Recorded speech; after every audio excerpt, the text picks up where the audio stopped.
All right. So what we have done so far is we have applied the class construct, right? So yesterday we used the class construct to build LFSR as a class, right? And declared some objects of that class and played around with it, right? So this is what we did yesterday, right? Um, so basically, when you build objects, right? So here is an example of two objects O1 and O2 which belong to this class. Okay. So you have to be careful when you do a copy. Okay. So if you simply say O2 equal to O1, okay. So what has happened now? See, O1 has been allocated storage. Okay. And if you simply say O2 equal to O1, the pointer or the handle has been copied. Okay, so nothing has happened other than O2 also being a handle for the same object. So there is no allocation for whereas if you really want to make a copy, right, then first you have to allocate storage, okay, and then you have to use this copy function to actually make a copy. Okay, so this is similar to see here you can think of it as a this is like a malloc, right? You can think of it like that. You are getting a pointer as a return value. If you simply assign that to another pointer, there is no new allocation. It's the same memory and there is just another pointer to it. Okay, so this can be useful to you when you want to make copies of objects. So don't unnecessarily get into trouble by doing this and thinking that it has created another object. Okay, so error that you can avoid. Um, See, there is a concept of a sub class, right? A subclass. Okay, so first let me give you what a subclass is. So here I have declared a class called gate. Okay, and inside it I have got some functions defined. Okay, so there is a NOT gate and there is an AND gate, XOR gate, etc. Right, and there are some simple uh, um, definitions of these functions. Okay, so I can create an object called G1, which is of class gate. It's some generic gate, and I can go ahead and use it either as a NOT gate or an AND gate, etc. Okay, some simple example. Okay. Now, if as a uh, extension of this class, okay, we can create another class called newlib.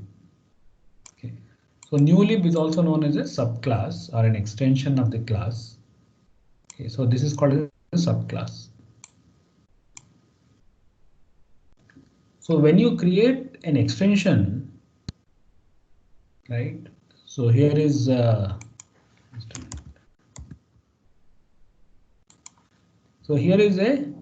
small test program. We have declared,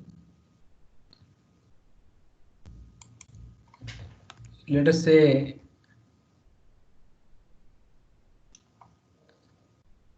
ABC as of type, let us say nlib.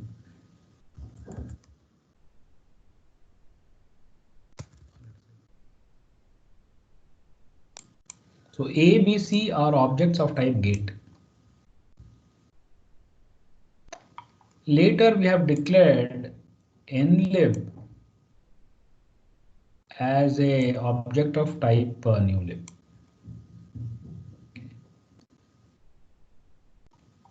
And we are assigning storage to it by calling new. Right.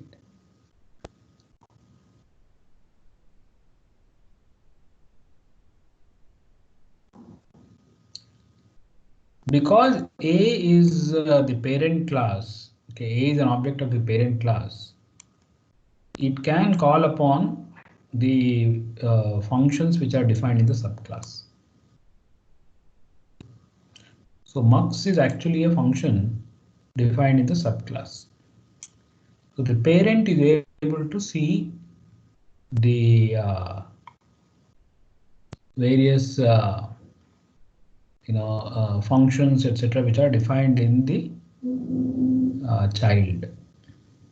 Okay, so you can think of newlib as a child class or a subclass. So A can actually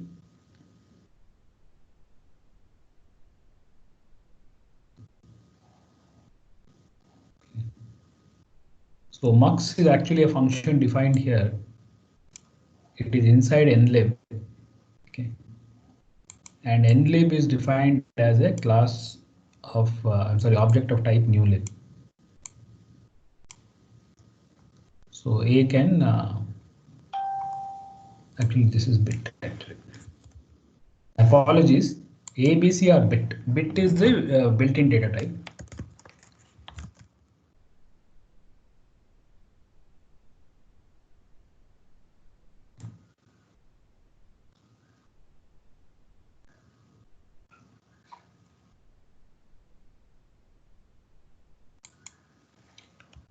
Now, what if the extended class, right, or a subclass wishes to refer to the functions which are defined in the parent class? Okay, that is when this super will work. Okay. So here newlib is an extension of the class called gate, like before. Okay. But somewhere in this function which is defined inside the newlib, okay,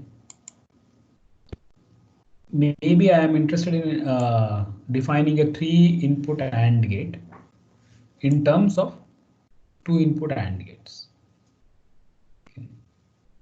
So what I'm going to do is I'm going to refer, the child cannot directly refer to the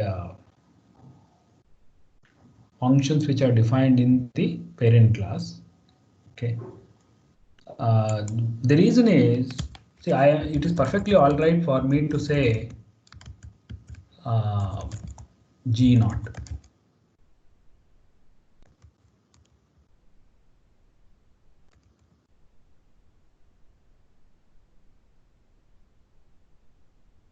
Maybe I have done something like this. So if this guy were to refer to G naught without putting that super, it will end up referring to its own function. Okay. But if my interest is in referring to the one above, then I must qualify it with this super. Right.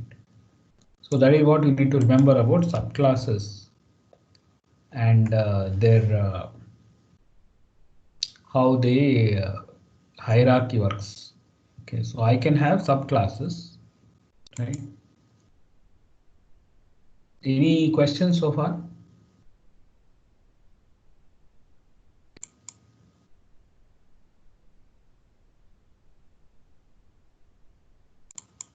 Any questions?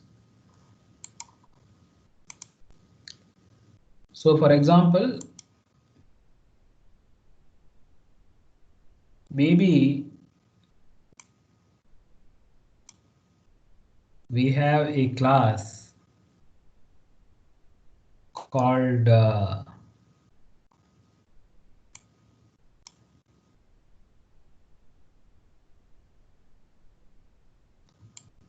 you see. So suppose there is a class called student. Okay.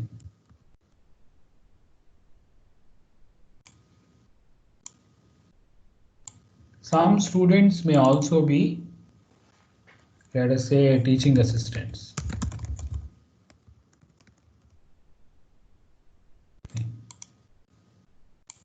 Then maybe some students are also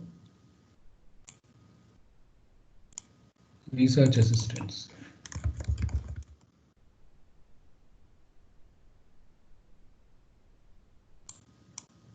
Okay.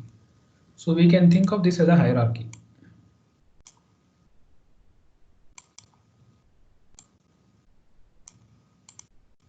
Okay. We can further define more hierarchy. There may be a teaching assistant for an undergraduate class.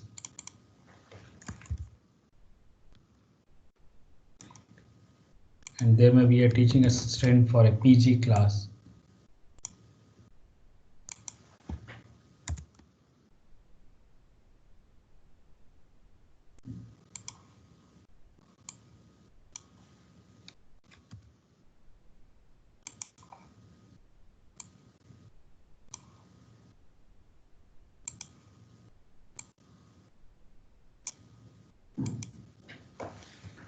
See, every student will have access to a few functions. For example, all students are permitted to take exam.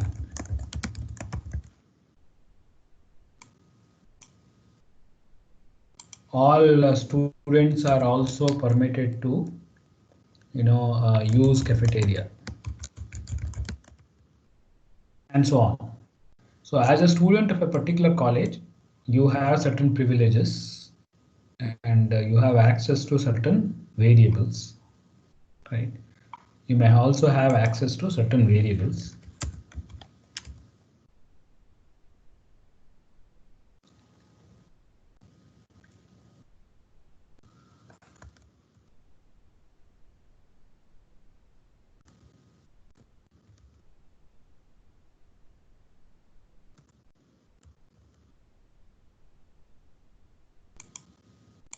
Okay. So here, this is a variable to which you seem to have access. A student seems to have access to that variable. Plus, there are some functions. Okay. On the other hand, a teaching assistant may have access to maybe other private variables like uh, maybe attendance of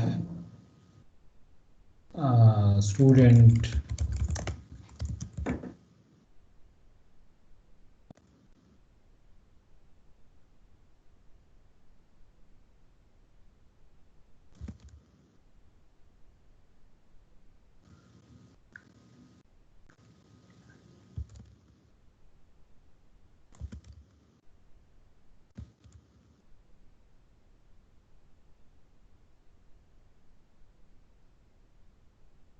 So I may have something like this. So a teaching assistant can access these variables like attendance record and so on, right? But that is not true for any ordinary student, right? That access may not be able. Similarly, a teaching assistant may be able to create exam. Maybe this person has been given the privilege of creating an exam, right? Or teach class and so on.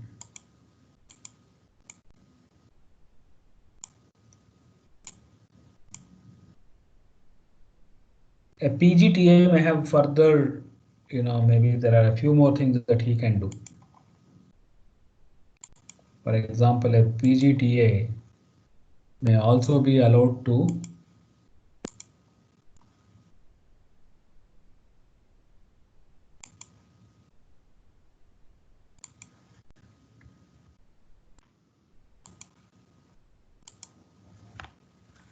maybe this person has guide research, or maybe guide class project. So maybe this fellow has some privileges and so on. Okay. So suppose I declare an object of this class. Okay, let us say I call this Ram. Okay. So Ram is an instance of this class.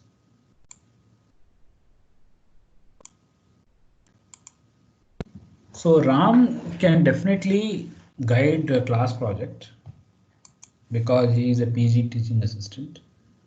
But because he is also a member of this class, right? Ram can also do any of these things. And because he is a student, he can do any of these things. Okay. So Ram can do all these things.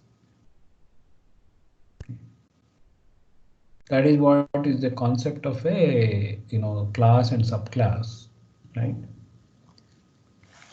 So in a procedural language like C language, see what do? We sort of define everything in a flat way, right? This take exam, use cafeteria, guide class project, everything is available to every function. Okay, so there is no privacy, so to say. There are no rules about who can do what, right? On the other hand, that security feature is automatically built in to our this object-oriented program. So Verilog uses the same concept. Okay, so we can go ahead and have objects or a class hierarchy. I gave you the example of a gate library. I don't know whether it is the best example, but you may have, maybe an IP library. Okay, so maybe this is a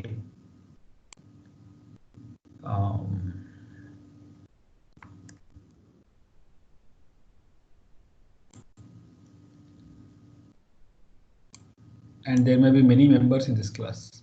So maybe a DMA controller or etc. etc. They're all part of this library. And under that, there may be peripheral libraries and system libraries, right? And under peripheral libraries, you may have serial communication, parallel communication, and so on. So there could be a hierarchy that I can define like this, right? And I may be able to implement that security feature by ensuring that signals which belong to some other hierarchy, these guys will not even know about it. Okay, so we have protected, right? So in this example, if there is some other function that UGTA can do, this guy doesn't know about it. Okay, this guy doesn't know about it, and as a result, he or she cannot call that function. Okay, in C, unfortunately, that is not there. The only way it can be sort of achieved is have a lot of different files and use extern and so on, right? But you have all these features in C++, similar features, and where System Verilog sort of borrows the same feature. Any doubts so far? can I give you a few minutes to think about it and tell me if you have any doubts?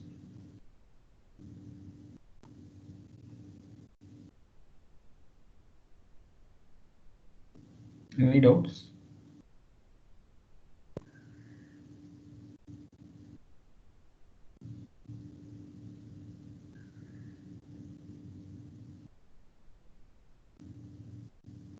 All right. So yesterday we had declared this class called LFSR.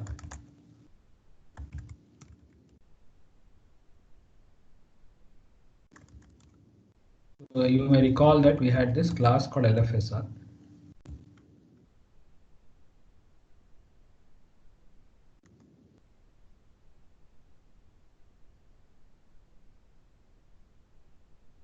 All these tasks.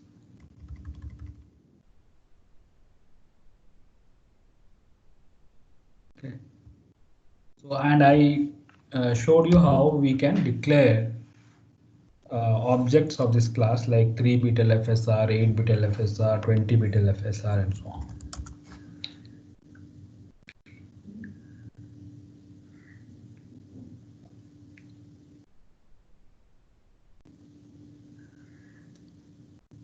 It may be possible for you to derive a subclass from LFSR, right?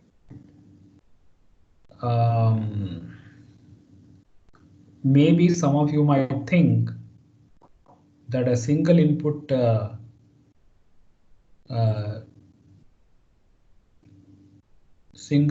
signature register can be derived as a subclass of LFSR. Okay. So let me illustrate something for you.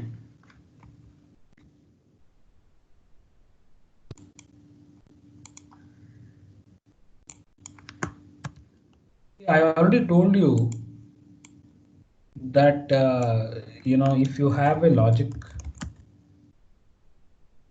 right, or memory, right, normally the inputs for this logic are coming from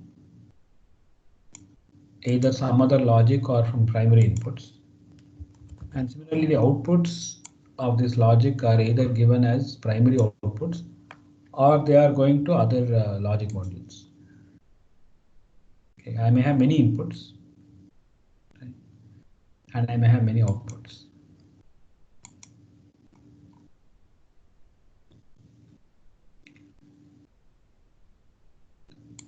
So suppose this big logic module is part of a bigger SOC like this.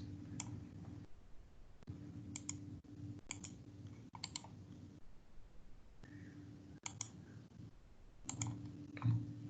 So this is my complete system on a chip, and somewhere here there is some logic. Okay, and the inputs for this logic may be coming from some other logic module, and there is another logic module to which, let us say, the outputs are going something. This could also be memory, this could also be memory, it doesn't matter, right? But there is a fairly big logic block, right?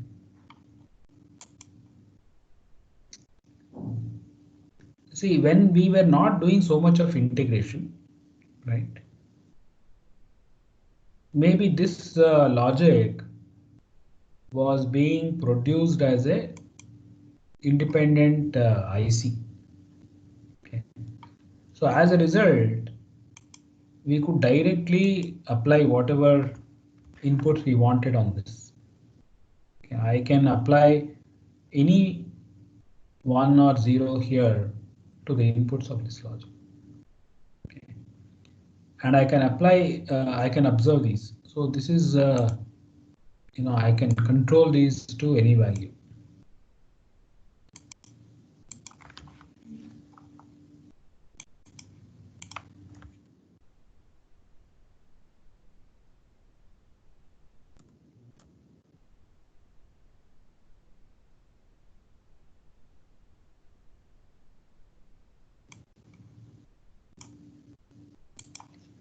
And similarly, I must be able to observe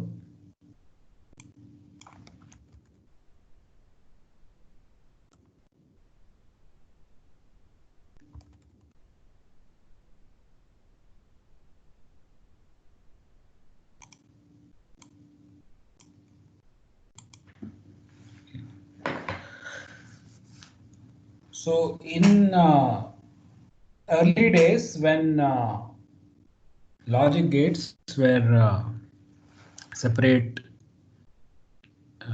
ICs, right? Then if you mount all these on a board, right, you could still access these pins. Okay, you could still access these pins, and you could still access these pins. So we could, if necessary, force these values to whatever we want.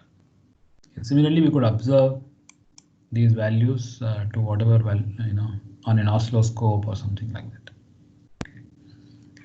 But now that is difficult because it is a very large SOC with lots of gates, right?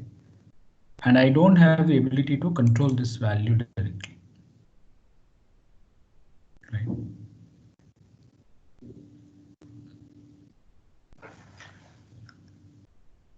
Why do we need to control it to whatever value? Maybe we want to test whether this is still working or not. Okay, so maybe we are debugging this whole thing, right? And the whole system has stopped working. It is not providing whatever values it was supposed to provide, and as a result, we are going and debugging as to what could be wrong. Okay. You could also think of it as a PCB if you want. Think of this as a large system on a printed circuit board. You could also think of this as an IC which is mounted on the PCB, right? And there may be hundreds of these ICs, right? And it may be surface mounted, right? And these interconnects may not always be on the layer that is on the top. There may be multiple hidden layers of metal, right? So you really don't have access to this, right? And when we are debugging, we need to zero in on which is the module which has the fault. Okay. So we need to isolate, and for that purpose of isolation, a good capability will be, instead of I would like to take control of this bus, okay, or these lines, and provide my own values here.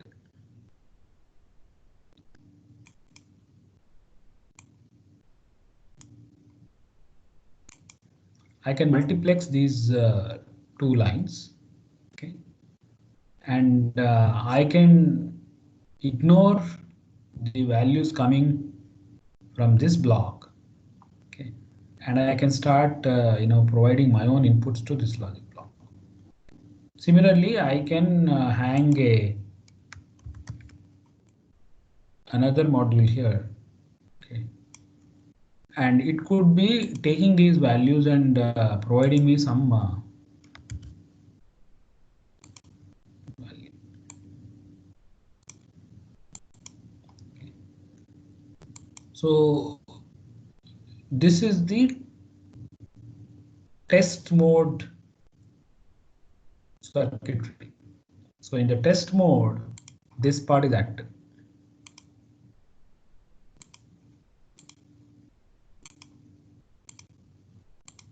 Okay.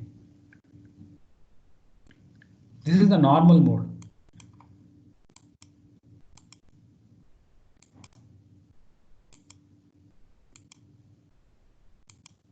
So in the normal mode, the logic receives inputs from some other part of the circuit and provides outputs to some other part of the circuit. But in the test mode, it is this which is the operation. Is that clear? Okay, take an example of a memory, right? So this could be a memory instead of a logic block. Normally, it is a CPU which addresses this memory.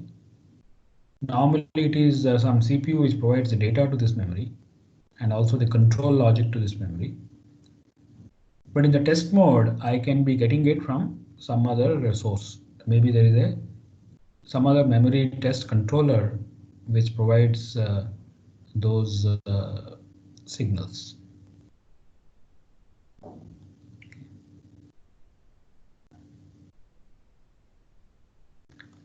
So this is the advantage of this is, right? I have, if this is some sort of a LFSR or something like that, okay, which can provide random patterns.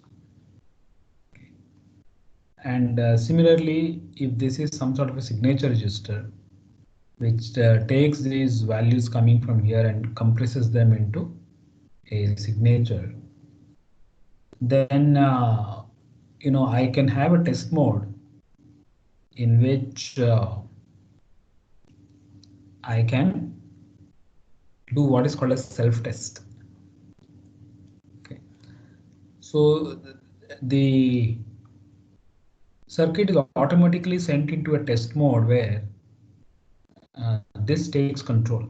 Okay, if there is a multiplexer here, we will switch the multiplexer to receive inputs from here. And if there is a demultiplexer here, it will send the outputs to this block. Okay. And after a certain number of clock cycles, we will know whether the signature which is left here in the signature register was the one which was the correct signature, right? And if it is not, then this logic module can declare that there is something wrong in this path. Okay, it may be the problem in the logic. There may also be sometimes, there may be something wrong here or something wrong here. Okay. But at least we know which broad area of the chip has a problem. Okay, we will not be able to pinpoint too well, but we have some idea about where the fault or defect exists. Okay. Any doubts so far? Somebody has asked a question. Mudit says, can we have? Yes, you can have many levels of subclass. I was giving you the example of that student, etc. Right? There were 2 sub levels, so I can do that in Verilog. Certainly, I can do that. Right?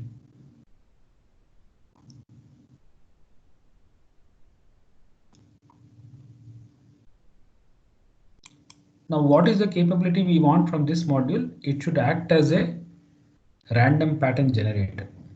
Okay. So yesterday we saw how a random pattern generator sort of works, right? This LFSR, when I ran this yesterday, remember?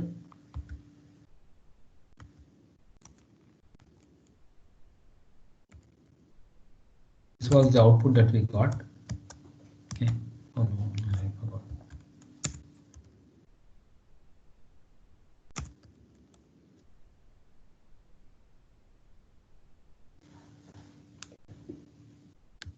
These are random patterns, right? Okay. So I took a 20-bit LFSR, right? And I simulated, and it is generating pretty random patterns. So in case I change the seed, I will get a different sequence, right? But nevertheless, it is a random sequence, okay, pseudo random sequence of random patterns. Okay. So we can call such a thing as PRPG.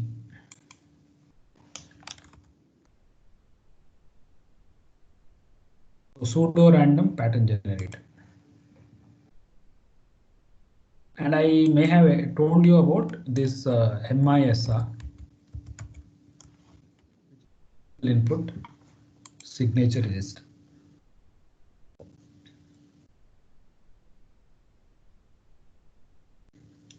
Now I can definitely build PRPG and MISR separately. right? We sort of know how to do that, right? But some people have also wondered whether we can have a single block which can either act as a PRPG or an MISR. Okay, so that was called as a Bilbo. Okay, so a Bilbo is also called as built-in logic block observer.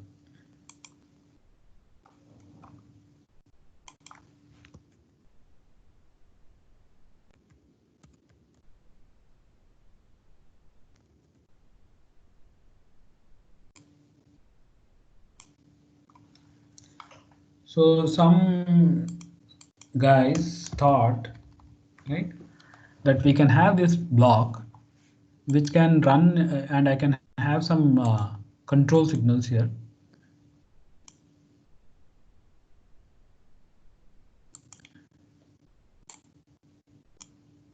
Okay. And if I control them to 0, 0, it will act as a serial in, serial out register. Okay. It's a simple shift register. Okay. If I give this 0, 1, it will start acting as a PRPG. If I give 1, 0, it will act as an MISR. And if it is a 1, 1, it will act as a parallel in, parallel out register. Okay. So you may have done such things yourself in the past, right? If I ask you to build a circuit which acts as, you know,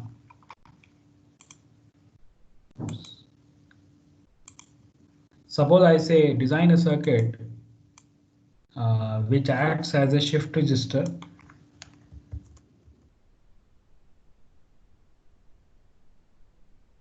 So a shift register can only do it this way.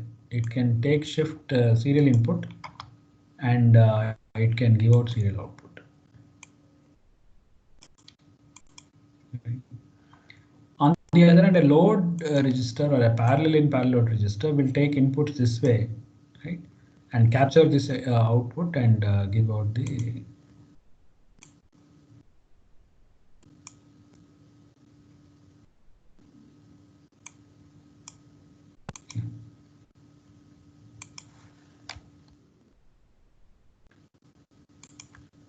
Now, what if I wanted both the capabilities? If it's a shift register, then I am just connecting the Q output to the D input and things like that. Whereas here, I may have to multiplex, right? The Q input will not only come from the previous one, but it will also come from the other guys. So some little multiplexing is required to create something like this. And that multiplexer control can be the the control signal for this shift register. So it can either do a shift operation or a load operation.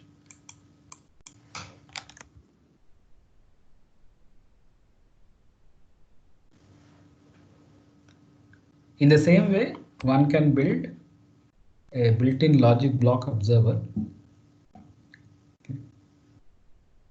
which can act in so many different ways. It can act as a PRPG or an MISR or a serial in, serial out or a parallel in, parallel out. Okay. So it is possible that somebody will model it as a class hierarchy. Okay, so maybe Bilbo is the super class, and then MISR, PRPG are subclasses, and so on and so on. Okay, it is hierarchy is very natural in digital logic, right? I mean, we start with gates, and then we build bigger modules like multiplexers and so on, and we start building even larger modules, right? So in some way, hierarchy is very natural in digital logic or even analog logic and even analog circuits, right? So that is where classes could be useful. To my knowledge, classes are not synthesizable. Okay, they are meant only for the purpose of verification. See, the person who designs the hardware, right? That person will have to use plain Verilog kind of syntax so that synthesis tools can understand what the person is saying, right? To my knowledge, synthesis tools are not capable of understanding classes and synthesizing them. These are meant mainly for verification purpose only. So maybe, right, the hardware engineer has created some hardware like this. The verification engineer may be trying to verify that, and the verification engineer is welcome to create a class hierarchy and simulate it to generate the correct responses. Okay, I will generate a test bench where the correct responses are coming from my class description, and I can compare it with what the real hardware is doing, right? Or the simulation is doing, and then I can declare whether it is correct or not. Okay, for that purpose, we can use classes. Okay, any doubts?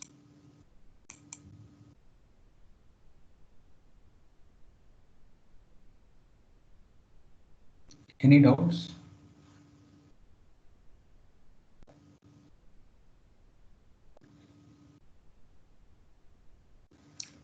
I'll give you a few minutes to think about how you might design such a register, okay, Bilbo register. You will find it online, no doubt. So these days, I can't assign this as a homework because you will search on the internet and you will get it. But I want you to think about how a built-in logic block observer can be designed. Okay, it will have 4 different modes. Okay, I'm pretty sure somebody has already described this on the internet. Okay, so let me see if already it is there.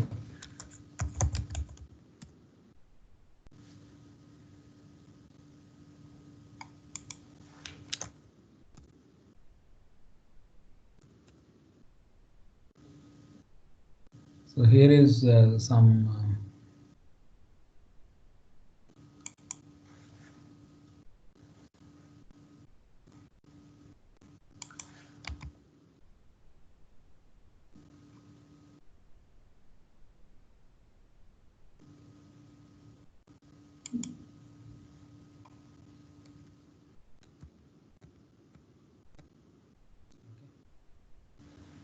So if here is a 4-bit Bilbo, okay, so there are 4 flip-flops, okay, and there is a serial input SIN, okay, and there is a serial output which is, I don't know where it is marked. It doesn't. Maybe this one is a serial out. Okay, and A and B are control signals. Okay.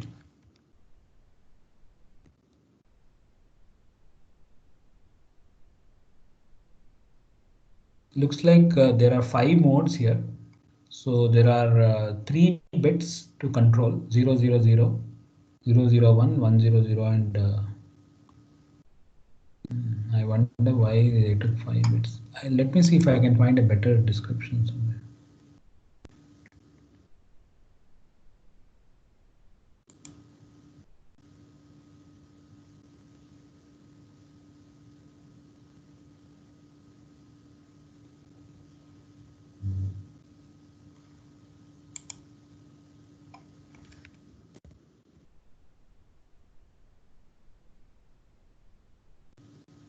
So here is the Bilbo. There are 4 modes. I am not aware of 5 modes. I don't know, that website is not very. This is a better description. Okay. So there are 2 control signals, B1 and B2. As a result, there are 4 control. Uh, there are 4 modes of operation. Okay. These are the 4 flip-flops. Okay.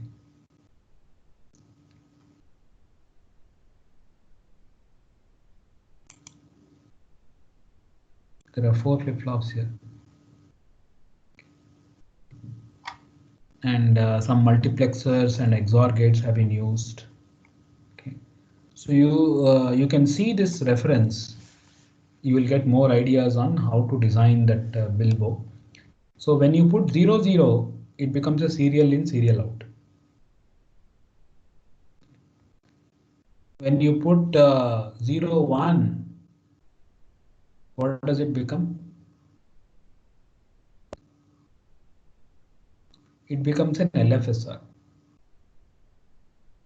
It becomes an LFSR. When you make it 1, 0, it becomes a parallel in, parallel out.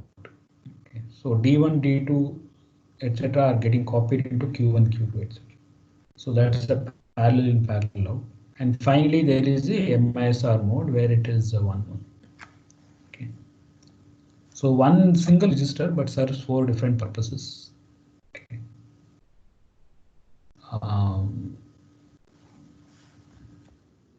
So we can hang these here. So this can be a Bilbo, this can also be a Bilbo. And if I want to test this logic, right, I can convert this into a, so actually if I want to make it a Bilbo, I can use this. So this will become a Bilbo. And this will become a Bilbo. Okay. If earlier the output was coming from some register, I will use a Bilbo instead. Okay. And if I want it to act as an ordinary serial in, parallel in, parallel out register, I will configure this to the suitable mode, right? And so on. Okay. So that is the advantage of a this Bilbo register. In some sense, it will increase the number of gates because in order to achieve that configurability, you have possibly increased the number of gates a little bit. But if you are willing to share that with the same register which was already in place, then maybe you are getting an advantage. Maybe you are getting some reduction in logic also. Is that clear to everybody? What is Bilbo? It is available online. You can see and read more about it if it was not very clear. Any doubts? Can I give you a couple of minutes to ask me questions? Any questions now?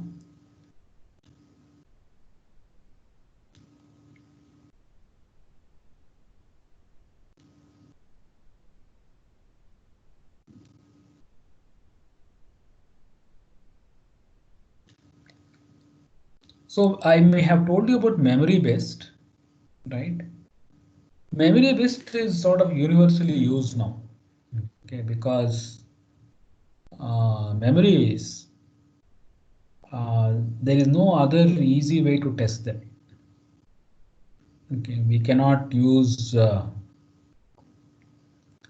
any other technique for memory testing other than the best technique. Okay, but logic, okay, logic best is not that popular. Okay, it was in order to test logic using best, the problems were for memories. It is the functionality is so simple. Either you can write to a memory or you can read from a memory. So as a result, the input patterns are very straightforward. You should be able to write a 1 into all the bits. You should be able to read a 1 from all the bits. You should be able to write a 0 into all the bits, and you should be able to read a 0 from all the bits. If these are, if you can convince yourself that these functions are being correctly done, then you are done. But you can't say the same thing about logic, right? There can be so many different things that logic could be doing. So as a result, what tests must be performed on the logic, right? So that is a tough thing to do. In fact, it is called as pattern generation, automatic test pattern generation, right? So if I give you some logic, So let me write some combinational circuit, or why don't I?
So let us pretend that this is an AND gate.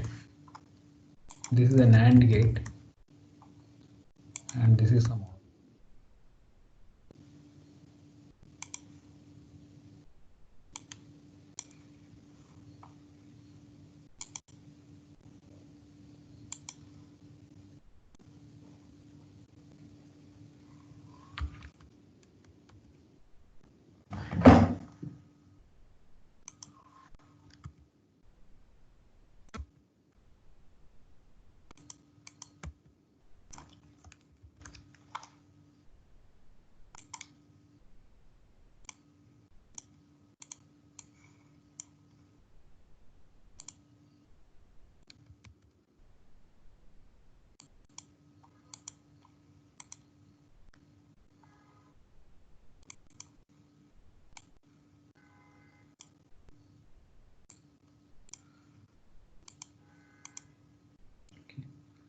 So suppose this is A, suppose this is B, suppose this is C.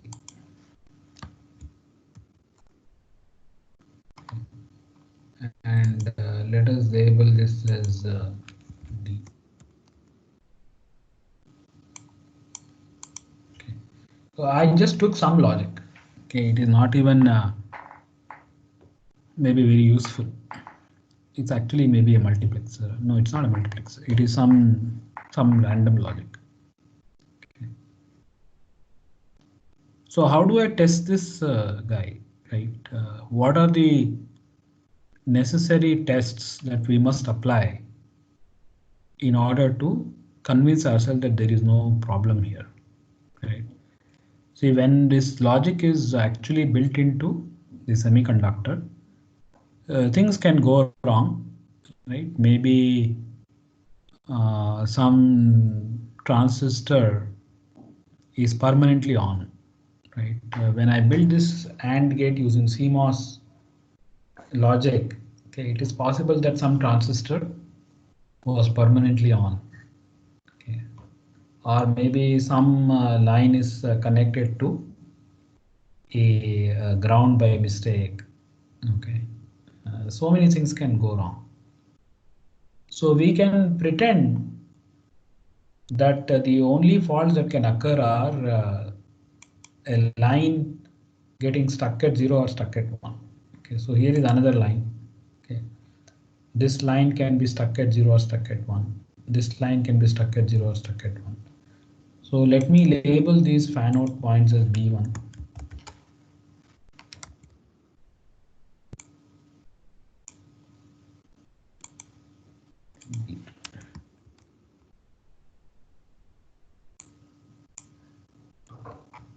And then if I want, I can call this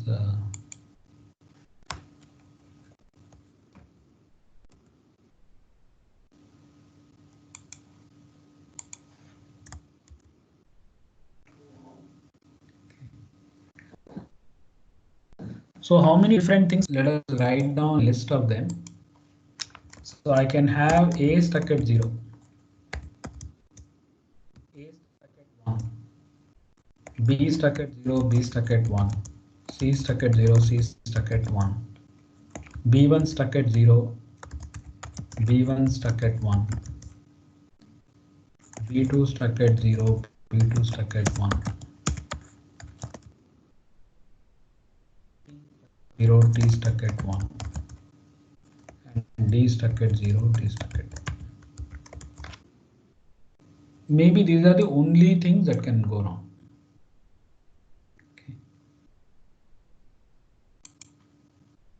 This is only called the stuck at fault model.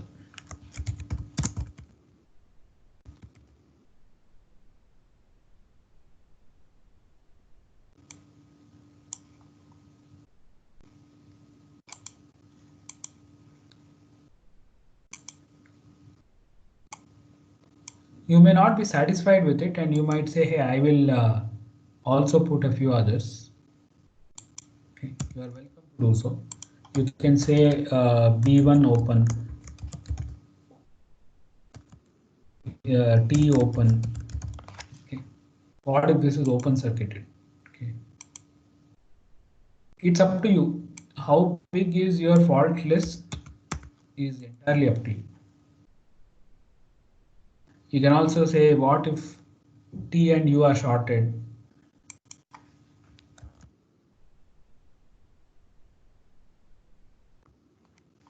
So maybe there is some sort of a bridging fault.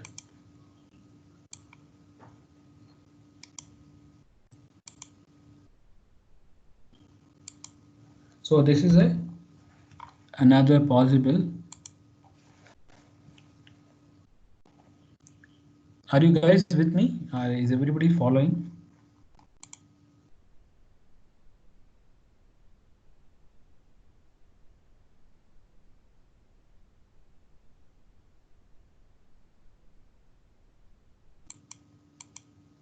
Good. Jyotsna, Mudit are following. Okay. So if these are the only fault lists, let me call this F.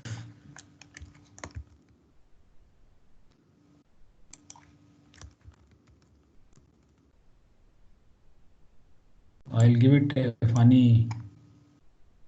So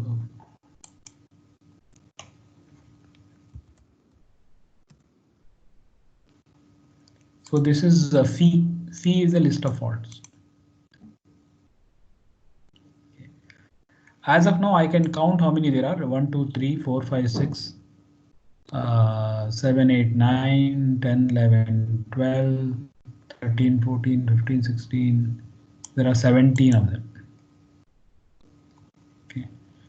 So there are 17 faults. Why 1, 2, 3, 4, 5, 6, 7? So there are 14 faults stuck at 0 and stuck at 1. No, there are 8. A, B, C, B1, B2, 5, 6, 7, 8. So there are 16 of those plus 1 bridge fault.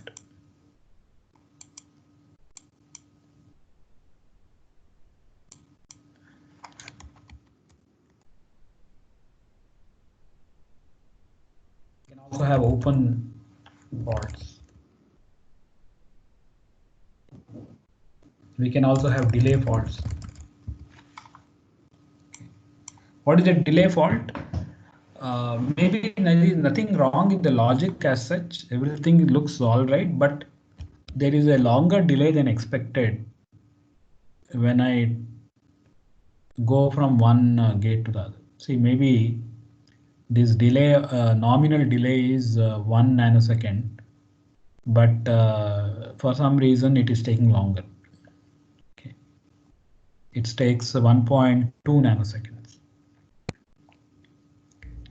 It can have because of it can happen because of what are called as resistive vias. Okay, this was a big problem when they moved to copper the very first time. Okay, they had not fully understood the copper technology, so often there'll be these resistive vias, right? and that was causing delay problems and so on. They have gotten these things in control now, reasonable control, but defect is a defect, it can occur. Okay. Now, so suppose I want to test for, let us say D stuck at 0. Okay, I'm worried that D has got stuck at 0. So somehow I have to prove that I can put a 1 here. Okay. So to prove that I can put a 1 here, I can make either 1 at T or 1 at U. If I can successfully put a 1 here or a 1 here, then D should be able to go to 1. Okay. See, one more thing is I am not going to assume that multiple faults can occur at the same time. Only one fault can occur. Okay, single stuck-at fault. So it is not correct to assume that T can also get stuck at 0 and D can stuck at 0. No, we don't assume like that. We assume that only one fault exists. Okay. And we generate tests based on that assumption. So if we decide to make T equal to 1 in order to put a 1 here, in order to make T equal to 1, I must make A equal to 1 and B1 equal to 1, which means B must be equal to 1. So if I put 1, 1, A equal to 1, B equal to 1, and C is unknown, it doesn't matter, so don't care. So this guy is a test vector for D stuck at 0.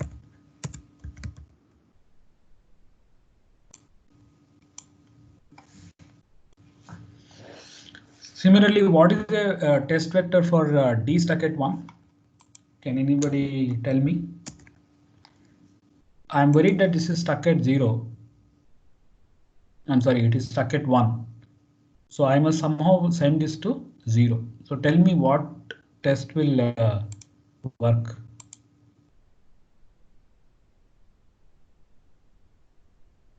So what test will work for D stuck at 1? So somehow I must control T and U to 0, isn't it? And if I have to connect T to 0, then either A must be 0 or B1 must be 0.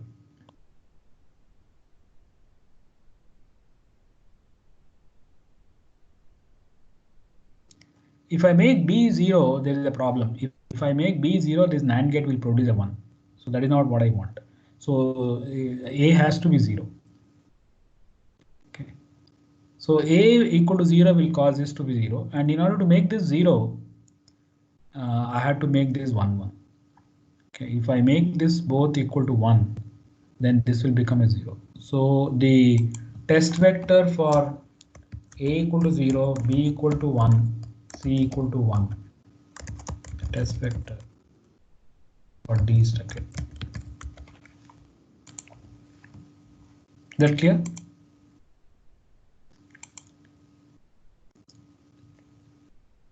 Now tell me what is a test vector for B stuck at 0. B stuck at 0.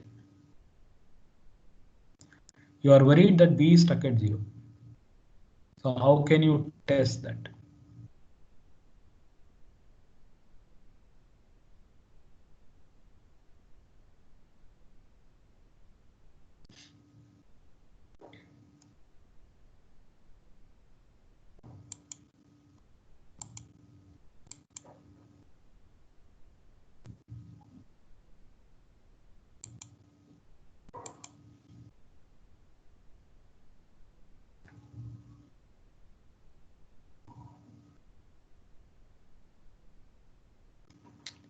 All right, looks like okay. See, B is stuck at 0. Then obviously during test I should not put B equal to 0, right? We should somehow make sure that the faulty circuit and the good circuit have different values. Okay. If the faulty circuit has a 0 on B, then the good circuit should have a different value. Only then I can distinguish between the two. So B should be 1. For no, there is absolutely no doubt on that. So B has to be 1. And since we have assumed only one fault, if B is B1 and B2 have no fault, so they will have a 1. There is no problem. They will have a 1.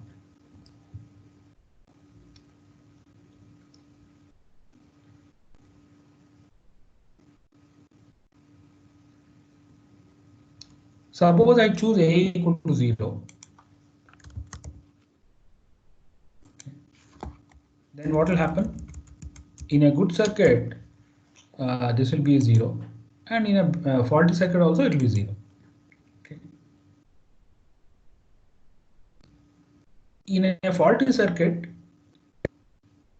B will be 0, right?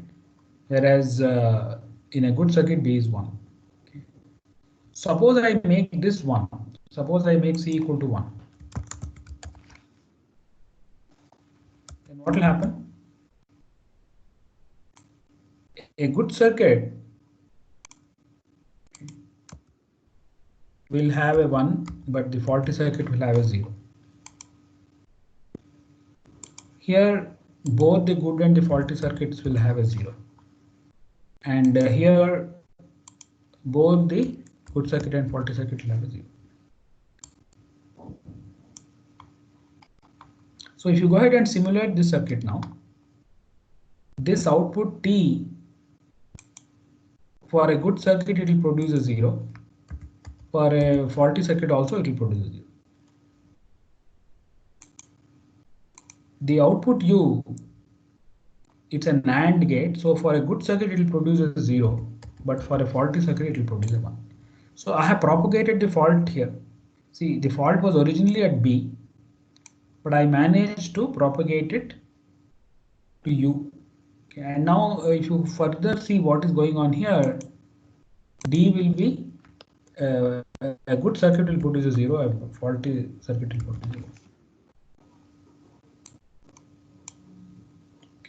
So this is a test vector.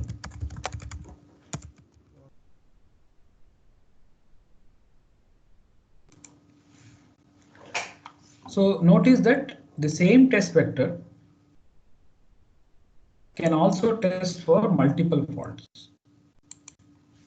Okay. So when I applied 1, 1, x, okay, it turned out to be a test vector for D stuck at 0. Okay. It may also test a few other faults. Okay. It may also be a test vector for B stuck at 0.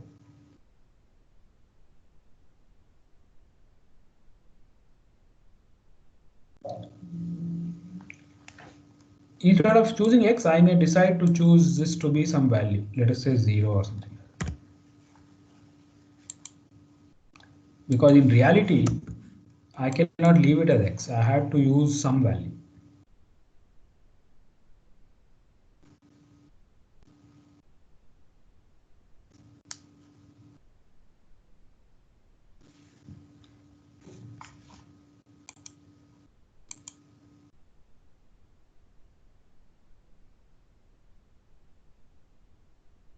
What is the answer she's saying? C equal to x actually.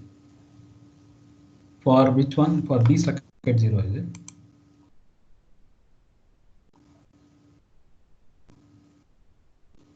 For B equal to 0, you are arguing that C can be 1x, is it? I'm not sure whether that is correct. And then we think again.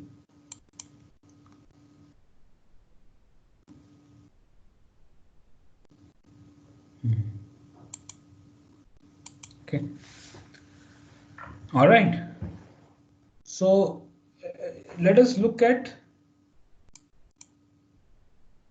the first this test vector.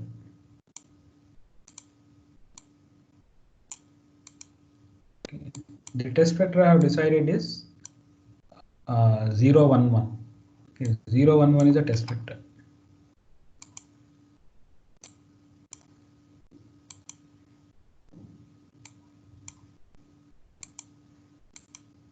So if I simulate a good circuit, this is a good circuit simulation.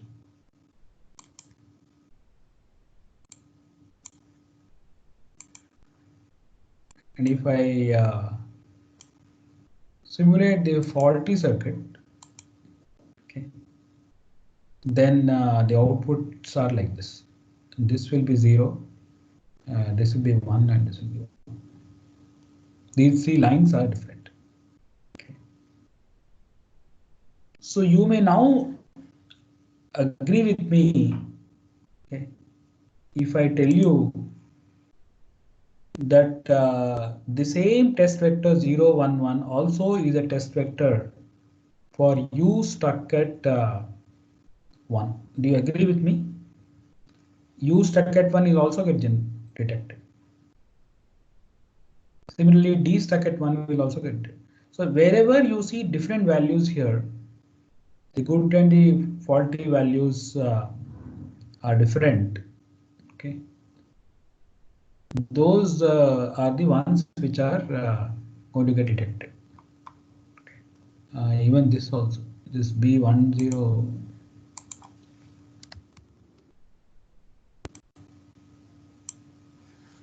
So B2 stuck at 0 is also going to get detected. If by chance B2 gets stuck at 0, right?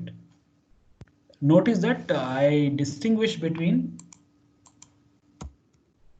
B2 stuck at 0 and B stuck at 0, because I may have B2 stuck at 0, but B may not be stuck at 0. It may be giving the correct value to B1. Is this point clear to everybody? How the same vector can actually be a test vector for a number of faults?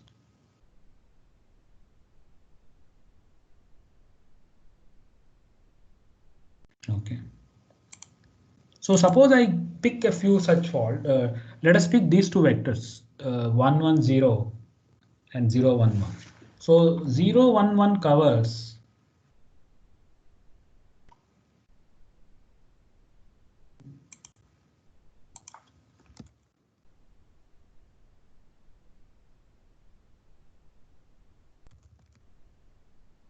the faults B stuck at 0, right, and B2 stuck at 0. It also detects U stuck at 1. Is stuck at 1. Okay. So if I have decided to take this, then I can cross out these guys. So I don't need this. And I can cross out B2 stuck at 0. And U stuck at 1. Oh, I forgot to put that time.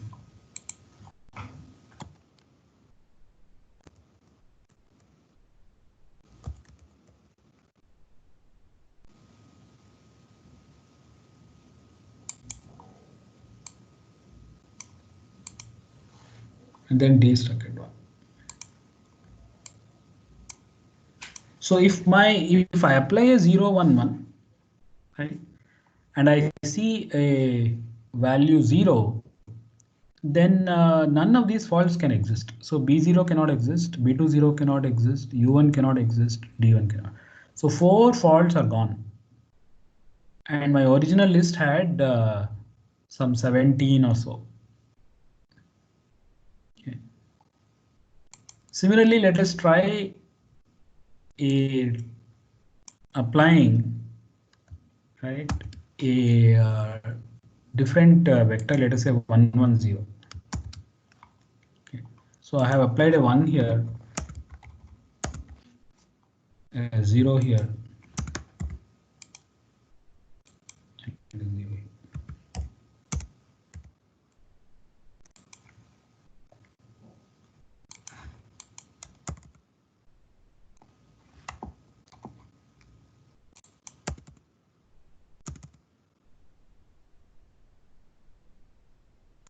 A good circuit will produce a 0. And a good circuit will also produce a 1 here. Okay. And a fault is a good circuit will produce a 1 here. Okay. Now think about what can cause this to change to 0. So what will cause this to happen? Okay. That will happen if this is stuck at 0.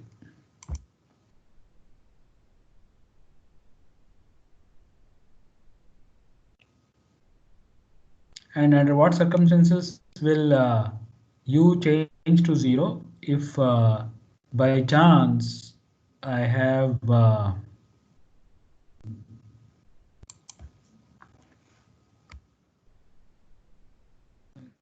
this should have been a 1. I decided to choose 110. 110. So 110.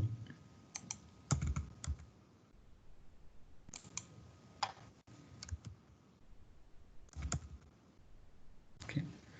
Under what circumstances will u change to 0 if u has a fault? Okay. The other reason it can change is if for some reason B2 changes to 0.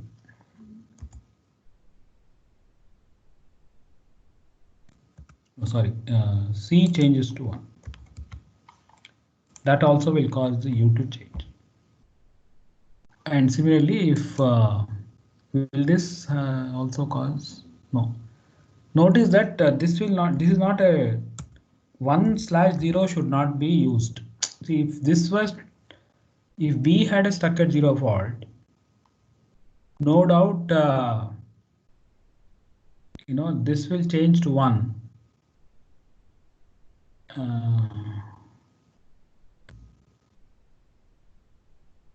No, you're right. I mean, this will also occur. B stuck at 0 is also getting caught.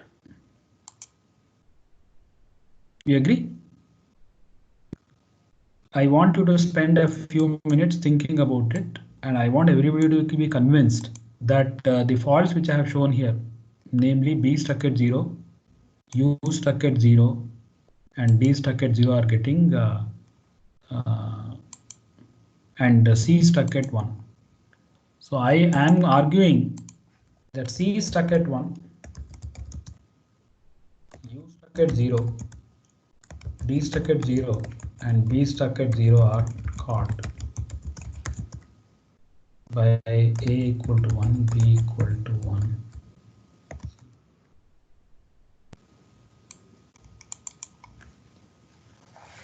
So if you apply 110, the correct output should be 1. And if any one of these faults exist,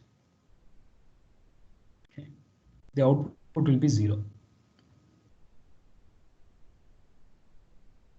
I'm not very sure about B0. Just check if B0 is correct. If B stuck gets stuck at 0, I'll get a 1 here. Sorry, this is not correct. Only these three.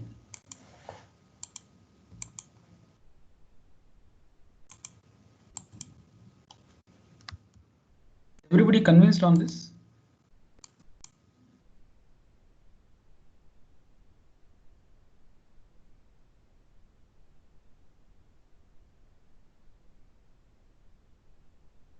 Correct. So if I pick both these test vectors, okay, so let me copy this over here.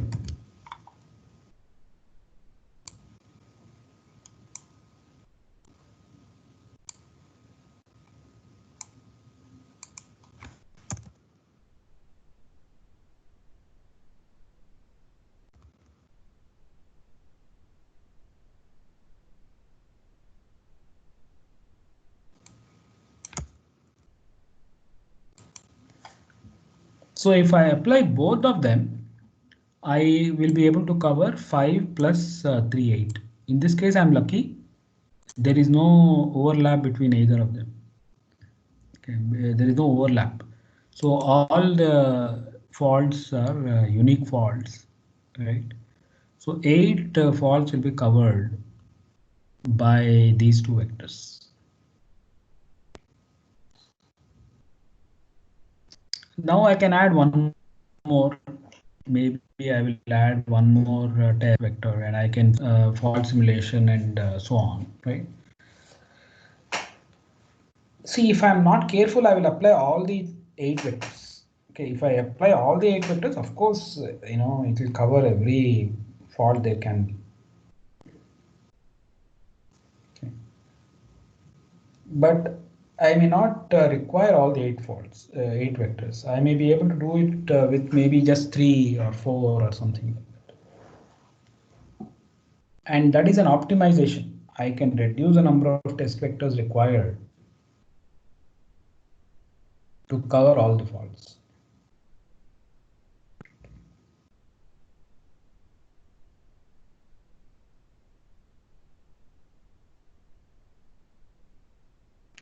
So this is called test generation. So I was the first point is to make the list of all the faults that you are trying to test. Okay. And then pick any one of them. Okay, maybe pick B1 or something like that. Maybe you will pick B0 randomly. Okay, and generate a test vector. Okay. And then go and simulate that vector and see what other faults it can also catch. And then strike it off. Then among whatever is surviving, you pick one more. Maybe this time we'll pick D1 or something like that. Okay. And then generate a test vector and strike off whatever remains. Right. Ultimately, my list should become empty. Okay. And that is when I say, okay, all my faults are covered. So I must, if possible, select the minimum number of tests less than 8. Okay, I will leave just as an exercise for you. Take the circuit and find out what is the minimum number of tests required to cover all the single circuit faults and also maybe the bridge fault.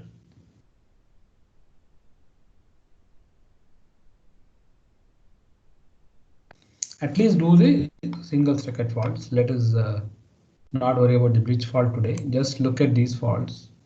Okay, so that's a sort of an exercise for you.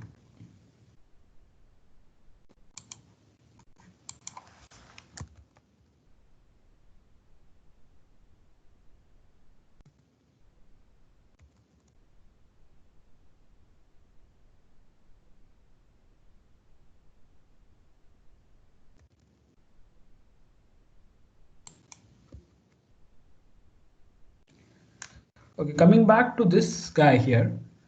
See, this is some logic, combinational logic. Maybe it is maybe adder or multiplier or whatever, right? And it is more complex than this one. Okay. And if I do test generation, I may get a lot of different tests. Okay, I may get lots of, maybe I have the 100 vectors that I need to apply. I also know what the correct responses are.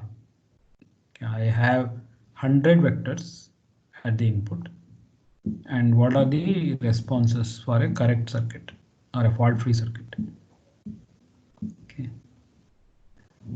Now, unfortunately, PRPG will not help. And if you apply a PRPG here, right, it is going to generate random patterns. Okay. Now, what is the chance that you applied 100 random patterns and they are the same as the 100 patterns that you wish to generate? Okay, that is very the chances of that are very small. Okay, you may actually need to generate quite a few vectors. Okay, before that condition occurs, that all the useful vectors got generated by a totally random phenomenon. So that is very unlikely to happen. Okay.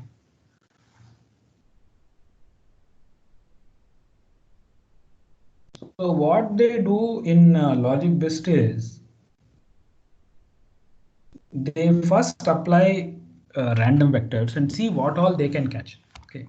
So here the alternate method would have been, just take some random vectors. Say take 0, 0, 0, 1, 1, 1, and 1, 0, 1. Take these three vectors and see what all they cover. Okay. It is possible that they cover some 60% of the faults. Okay. And then you only have to worry about the remaining 40%.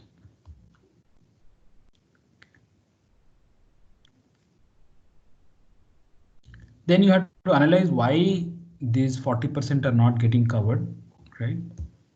You may realize that if I make some small changes to the circuit, okay, maybe I will make this also observable. See, if I allow you to observe this line, okay, if I allow you to observe this line also, then the number of test vectors will reduce, because you can catch the fault here itself. You don't have to propagate it here. Okay. So in logic BEST, the idea is to first try random patterns, okay, and see how far you can go. And surprisingly, many logic circuits they behave pretty well. About fairly significant number of faults, okay, almost 80%, may get detected by a very small number of random faults. Okay, the ones which are resistant to random faults, random testing, are typically the ones which have a lot of this error correction, etc. Those are the ones which are supposed to be more difficult for random testing. Okay. And then for the remaining whatever 20% which is left, see whether you can insert these kind of observability points and maybe even controllability points, right? So maybe I can increase the number of, see, suppose I make this controllable also. Okay. How I can put a multiplexer here and have an extra input which can control this line. In the test mode, it can directly put some values here. So if you are willing to put some extra hardware, right, and extra number of pins, then you may go from 80% to 90% or 95%, right? And 100 is something that we don't really target.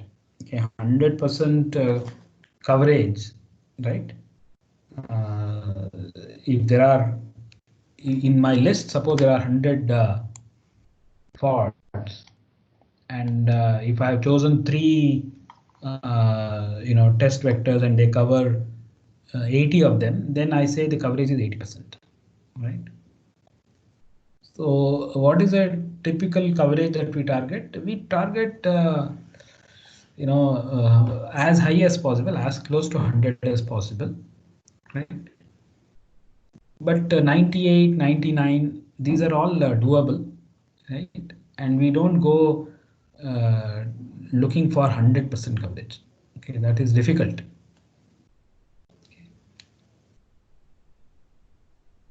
Some faults can never be covered. Okay, you will not be able to design any test vector to cover them. There are such problems also.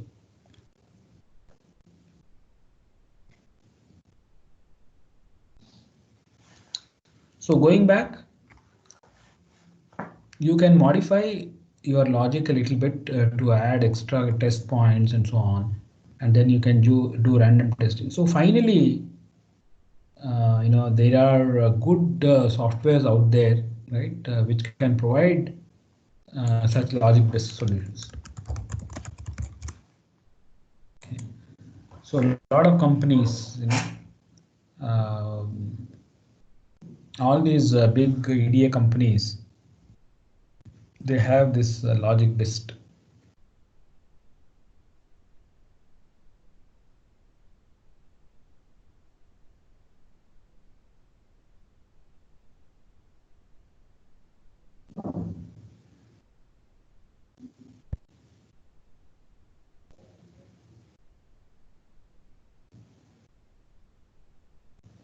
Any doubts so far about whatever I have said before I move on? B stuck at 0 will also be detected by 110. Is that true? Let us try. If I apply 110, okay, and if let us say B is stuck at 0, then this will become a 0 and this will become a 1 and the output will remain 1. No, whoever said that both faulty and good circuit will produce a 1 as output. Rasba, no, who is it? Chug, Madhav Chug. Please rethink. If you apply 110, both the good and the faulty circuit will produce a 1. Are you convinced, Madhav? See, the good and the faulty circuit should produce different values. Only then we can say it detects the fault. Okay.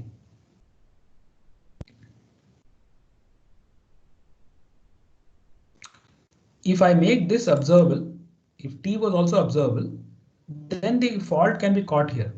If B is stuck at 0, this line will be 0, whereas if there is no fault, this line would have been 1. So that is the advantage of making extra observability points. But in the way I have written the circuit, right? What is Rasba? What is Razda saying? Razda Bisen? Why are you saying no? No, it is no for that Madhav Chug, is it?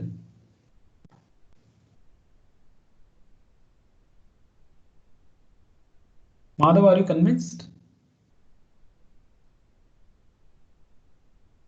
Okay. All right. So when you do this exercise, you will possibly come to know a little bit more about logic based, right?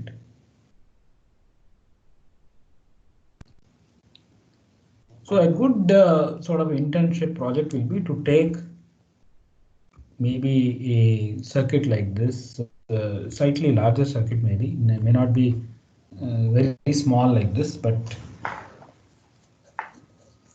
maybe a adder subtractor or ALU or something like that, and then use system Verilog to simulate maybe a logic based for that circuit.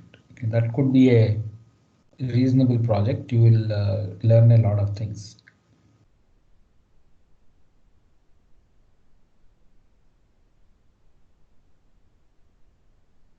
Any doubts? Any questions?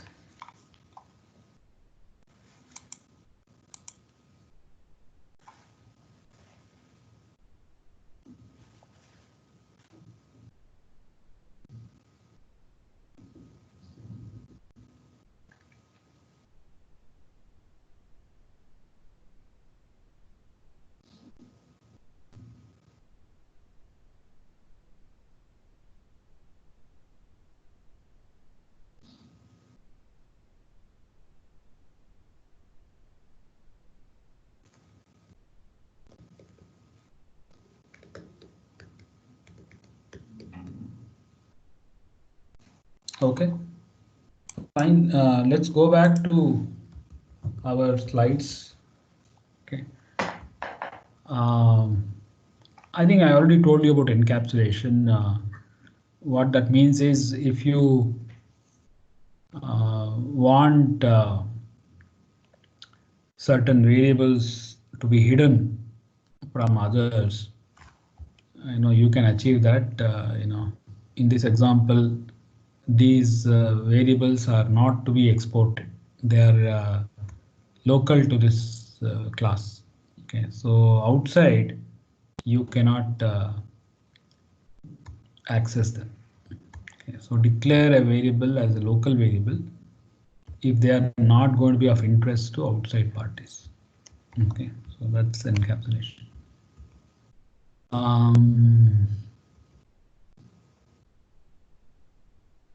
I think I mentioned about constraint random. We even used it, right? I may also have mentioned to you about how you can reuse the same.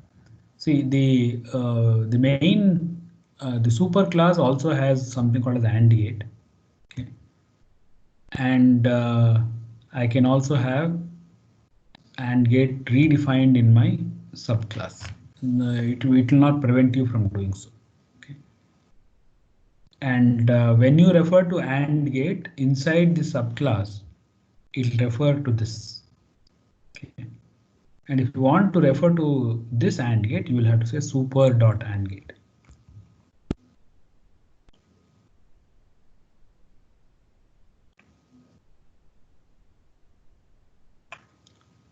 There is also a concept of virtual class, but I think we need not get into that.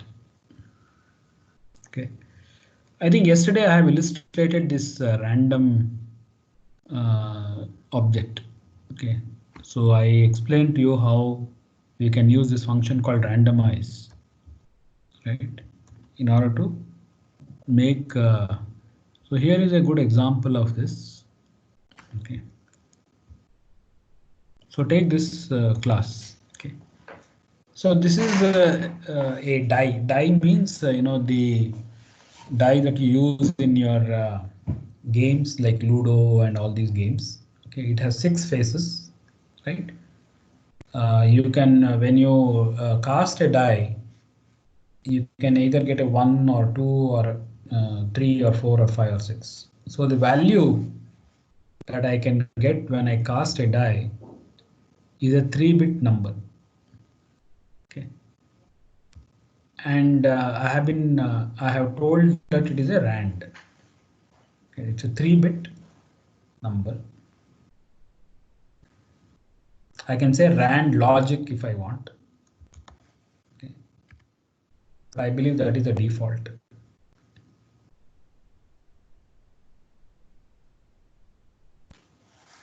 Then there are 2 constraints. One of the constraints is that this value should be greater than 0. I don't allow 0. 1 to 6 are the values, and there is another constraint called LT, which is less than 7. So it is 1 to 6 are the possible values. Then it allows 2 functions called pre-randomize and post-randomize. Right? If you declare these functions, they will be called before and after the randomization. Every time you do a randomize, it will call those 2 functions. So maybe you will use them to maybe do something with the seed or something like that. Okay, in this case, I'm simply displaying some value. I'm not doing anything interesting. But you may be able to adjust your probability distribution by using something in this pre and post randomize. Okay. So here I'm creating a variable called my die, which is of class die. Okay, this is a class die, and I have created my die to be a variable of that class, and I have allocated storage to that. And then I am calling upon my die.randomize. I can call, when I call this, it goes and looks at which is the one which has been declared as a random. So the value will be generated. This value will be populated, and it will follow these constraints. And it will also call these functions before and after.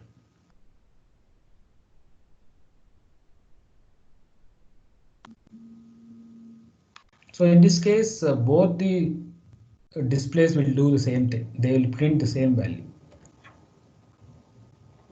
So here I am referring to value, which is a local variable here. So this is value. Here, in order to refer to that, I am saying myDie.value.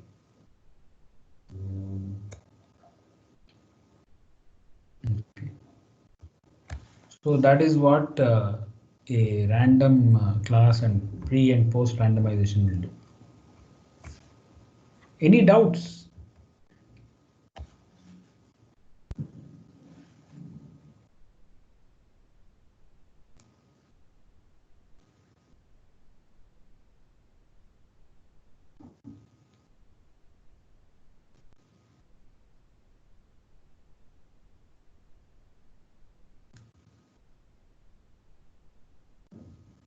Sir, how the controller works inside BIST?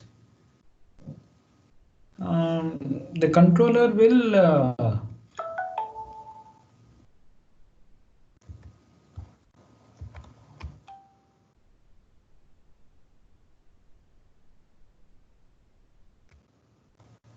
see if you want to do BIST, then in this example, I have to configure PRP, this Bilbo. If I have used a Bilbo here, it will be configured as a PRPG, and if I have used a Bilbo here, it will be configured as an MISR, right? And we sort of know how many clock pulses must be applied, right? So let us say we had simulated and found that after 100 clock cycles, we get a particular signature. So the logic controller will apply that many clocks to this logic and to PRPG and MISR. And at the end, it will look for that error signal. The let us say the signature was 110, and anything other than 110 will be an error. Okay. So from a controller perspective, it is not that difficult. Okay, it's a very simple logic control. There is not much there. Maybe you can also give it an ability to shift out the contents of the signature register. Maybe somebody is interested in looking at that signature register, right? So there are a lot of opportunities for more work, right? Feel free to read more papers. This is a fairly well-researched area, right? A lot of papers have been published. So the conferences that usually include papers in this are the International Test Conference.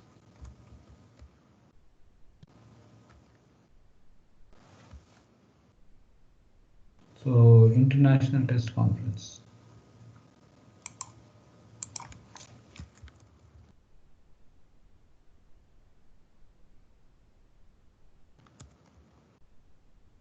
So use this.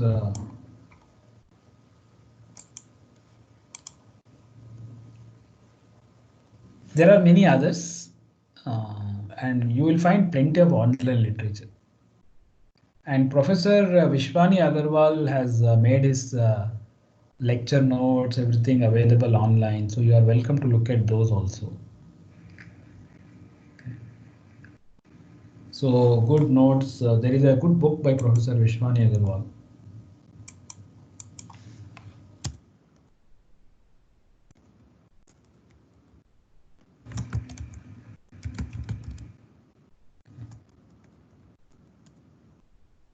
Notes by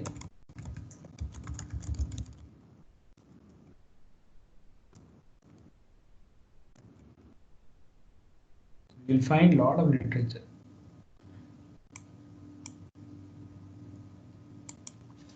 Okay. But when it comes to more, see, a lot of work was done in stuck-at faults. Okay, and now later they did a lot of work on delay faults. So in the 90s, right, middle of 90s, this delay fault became a big deal, right? So a lot of work was done on delay faults. And I think today they are looking at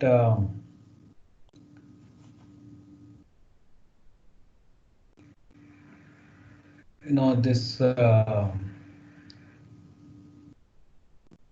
I think the open faults are still considered pretty challenging. Okay, the behavior of the circuit or open faults. So that is one particular area of interest. And memory testing continues to be something interesting. Maybe you can optimize the area, etc., for the best. Right. So these problems will continue to be important. Low power testing. There are a lot of interesting side topics. Okay.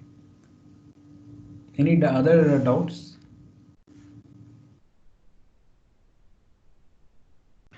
We have a few minutes, so I don't want to take up anything new. I'll just ask you to ask some doubts.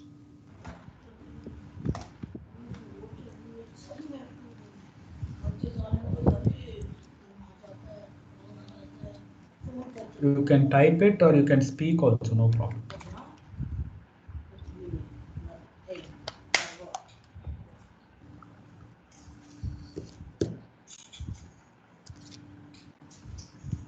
So let me add, okay, sir, I think for the ABC 110 case, even A0 could be covered. It is possible. 110 is it? That is the one which, is it true? If one,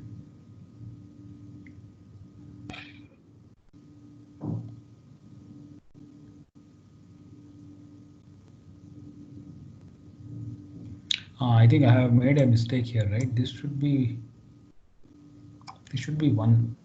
See, if the good circuit has 1, the faulty circuit, the good circuit will have a 1. The faulty circuit, you're right. If I give a 110, right, and if this becomes 0, then this will change to 0. And you're right. I think you're right. So A0 is also got.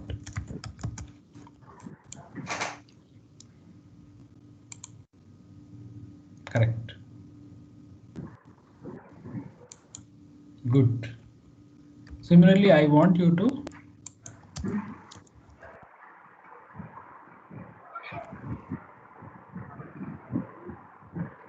बीच में full को निकालिए, side में से निकाल लीजिए, आपस में है।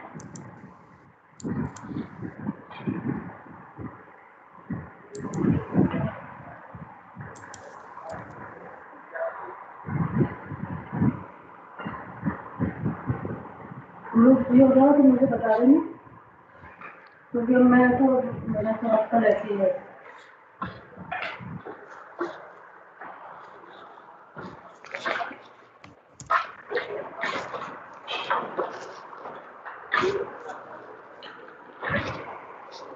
see a bit fault.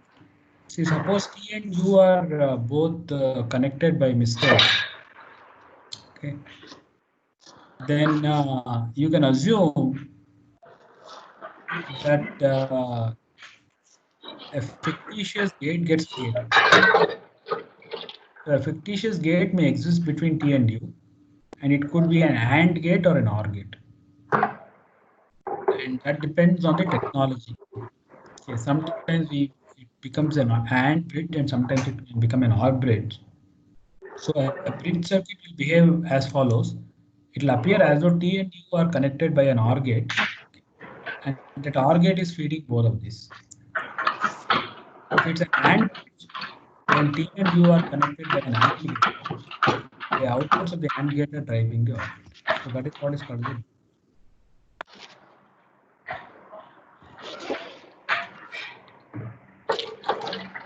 Any other doubts?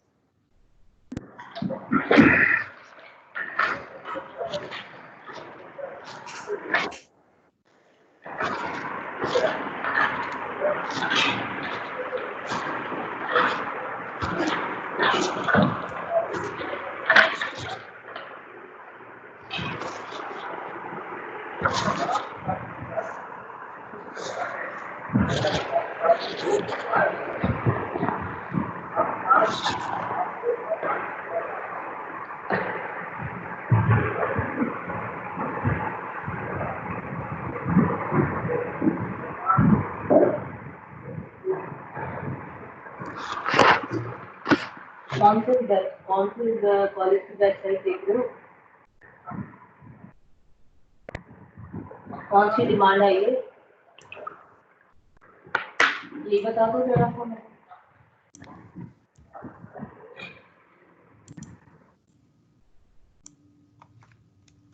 So maybe you will have a take a 4-bit ALU.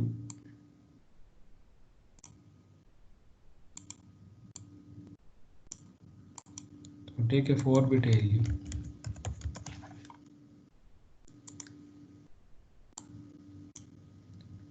You will find the circuits for 4-bit ALU readily.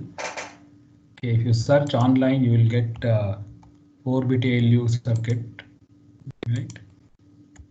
It will have many inputs and many outputs. So you will have to design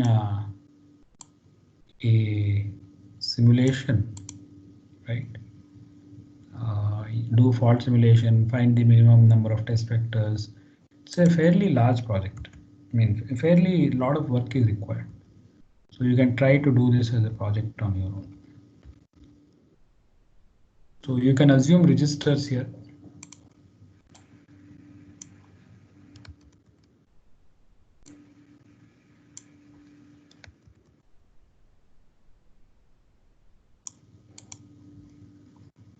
So this is a,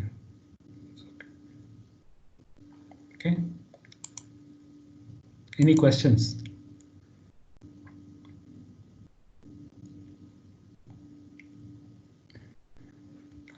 Okay, if there are no further questions, I'll see you later. Okay. Bye bye.